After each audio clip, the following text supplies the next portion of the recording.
the environment surrounding one South Florida league exposed young children to much more than just football. Paul Levine reports.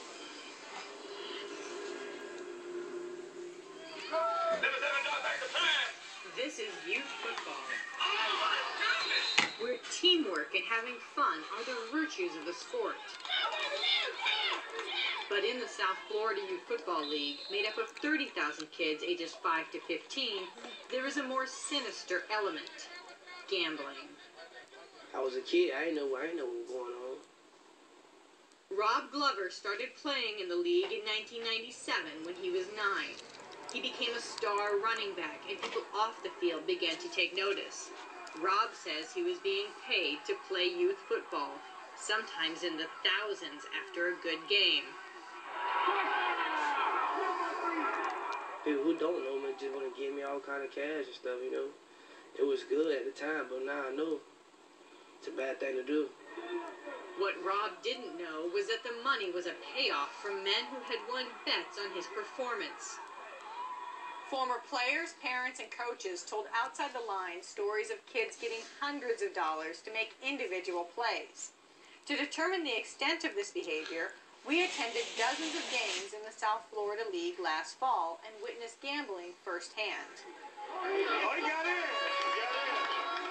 With the help of hidden cameras, we documented examples of people openly exchanging money in the stands, along the sidelines, and near the front entrance. We overheard discussions about which games to bet on and how much to wager. The gambling was taking place in plain view of parents, the young players, cheerleaders, and other children. Some gambling occurred within the sight of coaches and police officers. You hear from hundreds of dollars, $10, till you hear thousands of dollars, 10,000, 20,000 you may hear on a football game. Ron Thurston has been a head coach in the league since 2005. He is also a Broward County Sheriff's deputy and says gamblers have tainted the game. It's big now with drug dealers. It's like everyone had a passion for something. Now drug dealers love youth league football. This is my league. Anything happens in this league, it comes to the top. Have a good game, fellas. Mike Spivey, a part-time referee and local elementary school teacher, has been president of the South Florida Youth Football League for 3 years.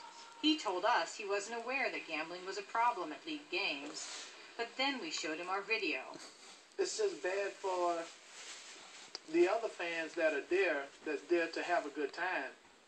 To see that type of stuff it's heartbreaking, it's alarming. You see these guys here are exchanging cash, and there's a police officer standing right behind them.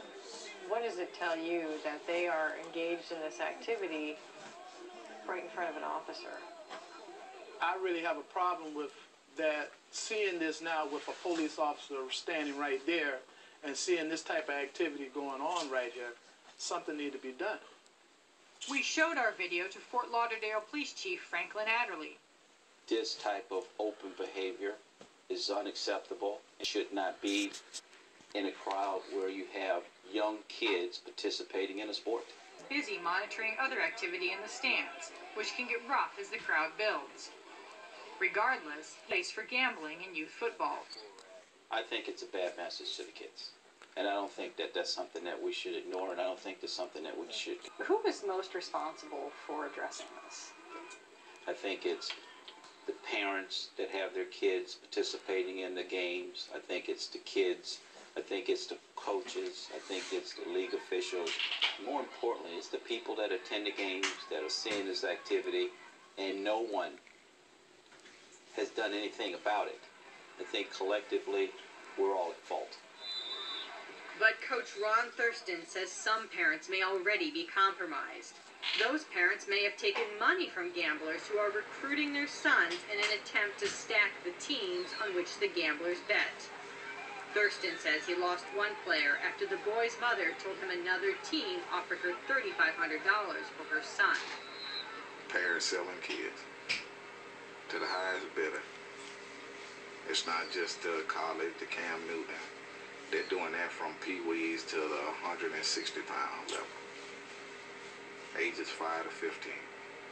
Osbert Small, whom friends call OZ, is a bail bondsman in South Florida and has been a coach and youth recreation leader with the city of Pompano Beach for more than 20 years. It's a zero tolerance from the Pompano Cowboys organization. If in fact you're called a gambler, you no longer you're barred from the bar. Have you ever gambled on a game? Never gambled on the game. But as we reviewed our videos of the gambling, we spotted Small on some of the footage in the stands exchanging money with men who appear to be gambling. Now this looks like you there. What are you doing? I wasn't gambling. Well, you're taking money from somebody. What are you doing? I wasn't gambling. If you weren't gambling, what are you doing taking money from that guy? I was just holding the money for the individual. You are someone who's very tolerate something like this happening around you. At times people make mistakes, I guess. And sometimes you don't want to get involved, too much involved with the police. I'm not the enforcer to the league. I'm not a police officer. I'm not going to put myself at harm. So you're saying there was nothing you could have done in that situation to deter those guys from gambling?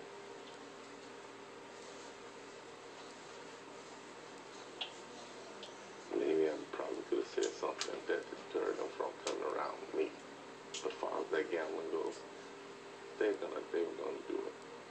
If one of your kids, who you coach and you mentor, asked you, what were you doing here? What would you say?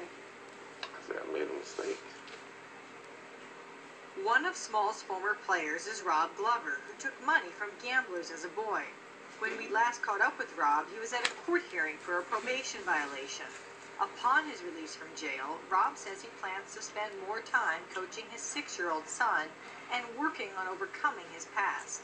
He is now 23, but every once in a while, Rob says he still hears from the guys who used to bet on him. Right now, he just tell me, boy, you want me so much money, this and that. Oh, boy, you bought me a house, you bought me a truck. It made me feel good, but at the same time, I don't see nothing out of it. In the long run, I ain't never get nothing. Only thing I got was a couple $1,000, you know what I'm saying, down the drain, going down the drain again tomorrow. Money like paper, it blows. Paula Levine reporting.